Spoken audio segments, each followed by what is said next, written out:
14 फरवरी 2024 को बसंत पंचमी मनाई जा रही है। बसंत पंचमी में माँ सरस्वती जी की पूजन की जाती है और यह त्योहार या पर्व कई शहरों में, कई राज्यों में बहुत ही धूमधाम से मनाई जाती है। तो आज इसी टॉपिक पर बात करेंगे कि बसंत पंचमी क्या होता है, क्यों मनाई जाती है, कैसे मनाई जाती है, किन किन राज्यों में मनाई जाती है और बसंत पंचमी पर आपको क्या क्या करना चाहिए। तो इन सभी टॉपिक पर विस्तार पूर्वक आगे जानेंगे, तो वीडियो को एंड तक देखिएगा जरूर। और वीडियो अगर अच्छी लग रही हो, समझ में आ रही हो, तो चैनल को सब्सक्राइब कर लीजिए और एक लाइक भी जरूर दीजिए।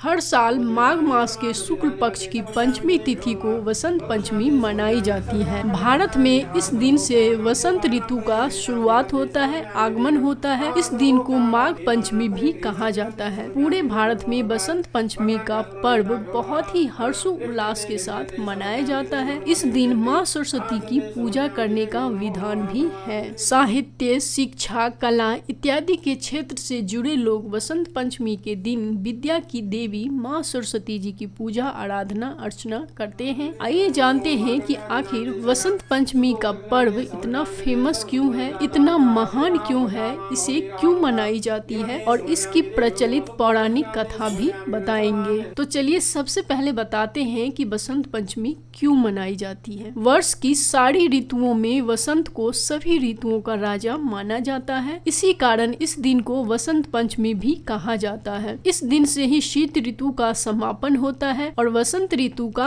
आगमन होता है। इस ऋतु में खेतों में फसलें लहलहा उठती है, फूल खिलने लगते हैं, हर जगह खुशहाली आती है, पेड़ पौधों में नए नए पत्ते और फूल निकलना शुरू हो जाती हैं। मान्यता है कि सृष्टि के रचयिता भगवान ब्रह्मा के मुख से वसंत पंचमी के दिन ही ज्ञान की देवी, विद्या की देवी माँ सरस्वती का जन्म हुआ था। इसी वजह से ज्ञान के उपासक सभी लोग बसंत पंचमी के दिन अपनी आराध्य देवी माँ सरस्वती की पूजा अर्चना करते हैं, उपासना करते हैं।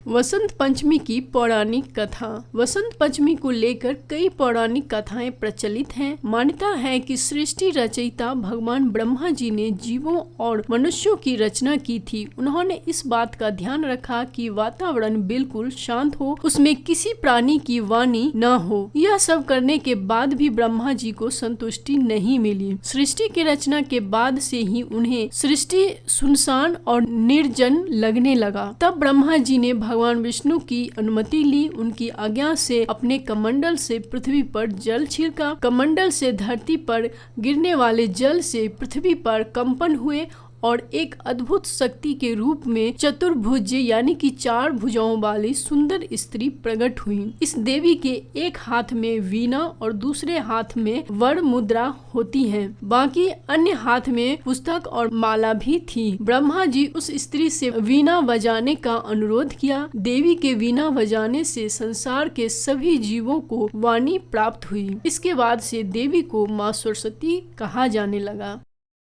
इस देवी ने वाणी के साथ साथ विद्या और बुद्धि भी प्रदान की। इसीलिए वसंत पंचमी के दिन हर घर में माँ सरस्वती जी की पूजा की जाती है। इस दिन देवी सरस्वती को वागीश्वरी, भगवती, शारदा, वीणा वादिनी और वाग देवी सहित अनेक नामों से पूजा जाता है।